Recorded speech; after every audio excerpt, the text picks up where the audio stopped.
pagkabata hanggang sa tumanda, binubuhay na kami ng aming pangingisda. Araw-araw, gabi-gabi, kung kami pumapalaot, kahit malakas ang hangin at naglalaki ang alon. Minsan may maiuwi, minsan din walang-wala. Ito aming pamumuhay bilang mangingisda. Dagat ay nilalakbay, sinusuong ang ulan, para lamang pag-uwi meron kaming maiulam. Kahit na ganito ang aking kinabubuhay, masaya pa rin ako. Buhay ko ang siyang patunay, kahirapan ay sagad, walang pagkain sa hapag. Pero dahil sa iyon ang loob ko'y mas tumatag. Mahirap man maging mahirap kasi kayod kalabaw, pero kahit na ganun may bukas ding matatanaw. Mahihirapan sa ngayon, madadapa man sa ngayon, pero patuloy na babangon para lamang makaahon. Walang hirap sa mundo ang magtatagal, ang lahat ng sakit ay matatanggal. Tibayan mo ang loob at huwag kang magpasindak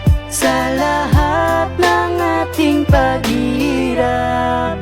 Ito ang buhay. Dahil sa hirap ng buhay, kailangan ko na magtrabaho. Simula sa